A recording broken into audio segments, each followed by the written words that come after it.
রাজা ভক্তভাব দেখায় না কারো, ভক্তভাব দেখায় না। রাজা রাজপাটে তার রাজ্য পরিচালনা করতে, কিন্তু ভিতরে তার অন্তরে ভগবান আছে, সবসময় জপ করতে থাকে, কেউ জানেন।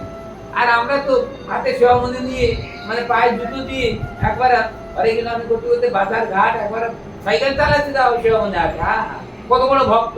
আচ্ছা, চিন্তা করে দেখেন, এইসব লোক দেখানো ভজন, এই লোক দেখানো পুজোতে কোনো লাভ নাই। জুতো পাইতে কোনো ভজন চলে না, জুতো পাইতে ঠাকুরের আশ্রমে যাওয়া যায় না, জুতো পাইতে মন্দিরে প্রবেশ করা যায় না, জুতো পাইতে মহানামও জপ করা যায়। তার দরুন শ্রীনাথা দীর্ঘভাবে জপ করতে হয়। রামচন্দ্র বনবাস হয়েছে খালি পায়, পিতার পিতৃবাক্য পালনের জন্য রামচন্দ্রের চরণ দিয়ে কত কণ্ঠকীর্ণ হয়ে রক্তপাত হচ্ছে, মানে ছোট ভাই লক্ষণ তা দেখছে, লক্ষণ সেটা ব্যবস্থা করছে। তাহলে চিন্তা করুন, রামচন্দ্রের পিতার পিতৃসত্য পালনের জন্য খালি পায়ে চলে গেল, আর আপনি পরমেশ্বর ভগবানের সাধন করবেন জুতো পায়ে দিয়ে। এইসব অহমিকা কে শিক্ষা দিয়েছে? এসব বৈরাগ্য, এইসব বৈরাগ্য মর্কট বৈরাগ্য, এসব বৈরাগ্য কৃষ্ণ বৈরাগ্য নয়। এই জন্য খুব গভীর ভাবে ভজন করতে হবে। বাইরে দেখানো না, ভক্তি প্রেমকে দেখানো যায় না, গোপনে পালন করতে হয়। এখন ওই মহারাজের একটা বিয়ে হয়েছে, সে খুব শক্তিশালী এবং সে বৈষ্ণব। এখন বৈষ্ণবের সঙ্গে বিয়ে হলো মহারাজের। এখন মহারাজের পরম বৈষ্ণব, ওই মেয়েটা জানে।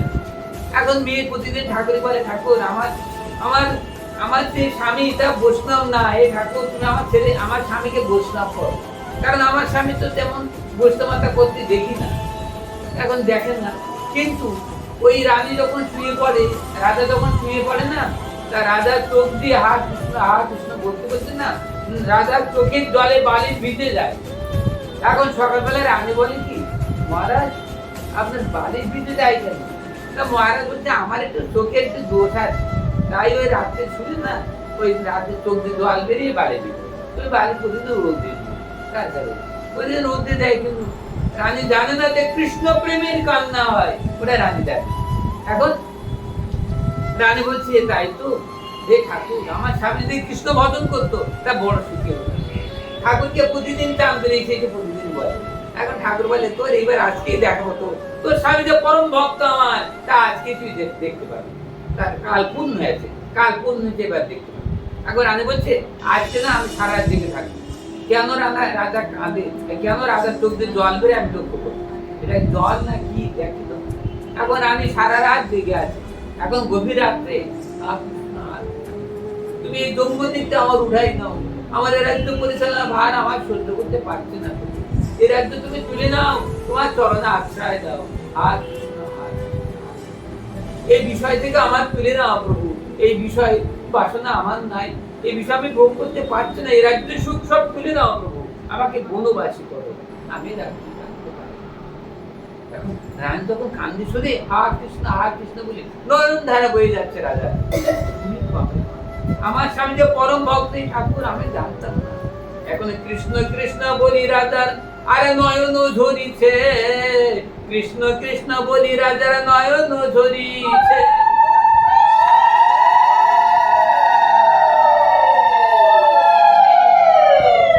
আরে পাশে থাকি মহারানীতা আরে দেখিতে পাইছে, কৃষ্ণ কৃষ্ণ বলি রাজার আরে নয়ন ঝরিছে,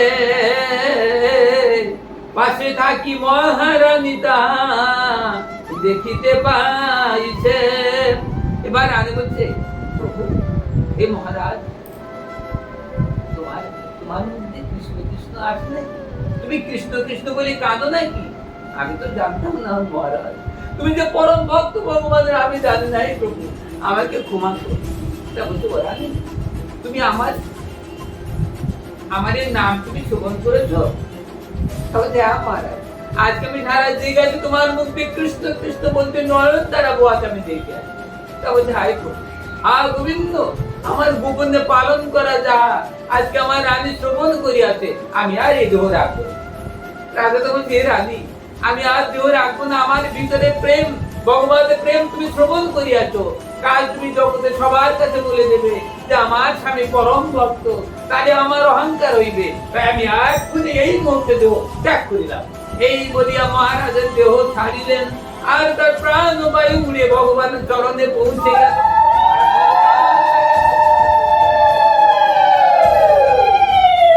তার প্রাণবায়ু প্রাণ উড়ে ভগবানের চরণ প্রাপ্ত হয়ে গেল।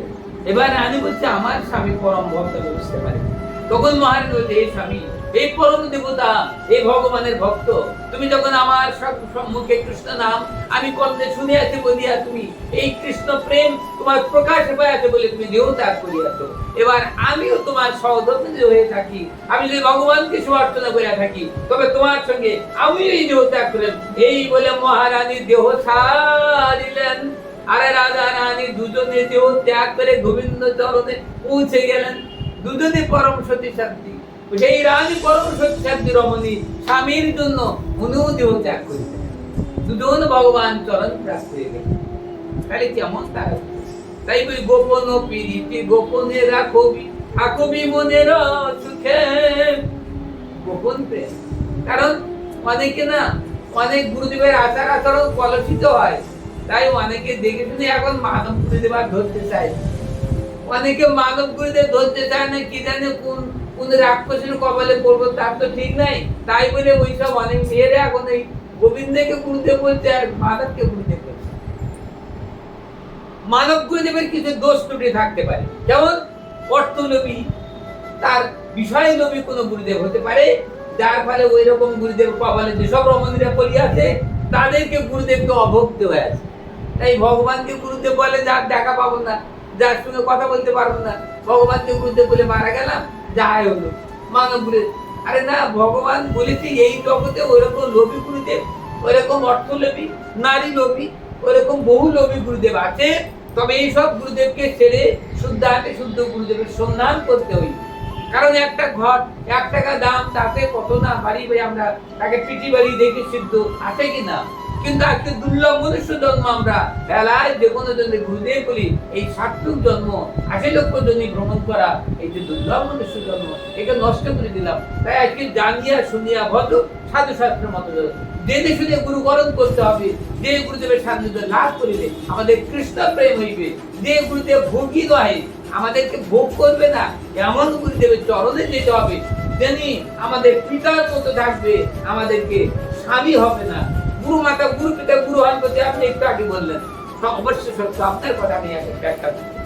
গুরু মাতা গুরু পিতা গুরু হানপতি, উনি যে কথা বলে চির সত্য কথা। গুরু মাতা গুরু পিতা গুরু হানপতি, গুরু বিনে সংসারে না হিয়া করি। গুরুকে মনুষ্য জ্ঞান প্রভু না করিবে, গুরু আজ্ঞা হৃদয় সব সত্য, গুরু আজ্ঞা হৃদয় সব সত্য করে মানে গুরুকে গুরুদেবের আদেশ সবাই সত্য করে মানতে হবে। কিন্তু গুরু মাতা গুরু হানপতি এই কথা কোথায় বলে? গুরুদেব মাতা। কারণ আমার মা জননী যেমন আমাদেরকে মানুষ করেছেন, 10 মাস 10 দিন গর্ভে মানুষ করেছেন, আর গুরুদেব আমাদেরকে সারা জীবন ধরে মানুষ করতেন, সারা জীবন ধরে শিক্ষা দিচ্ছেন।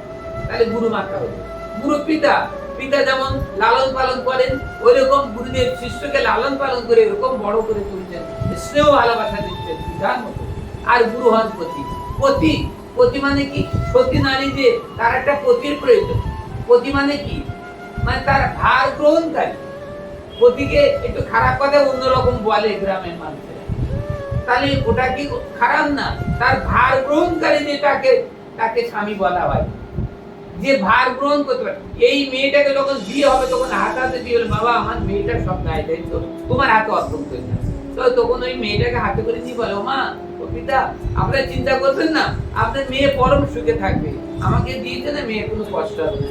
এই বলে তো আমরা মেয়েকে হাত ধরে গ্রহণ করিয়াছিলাম, তাই মেয়েটা আমাদের 7 পাক দিয়েছে। তাহলে আজকে ওই মেয়ে আজকে আমরা গ্রহণ করি আসি।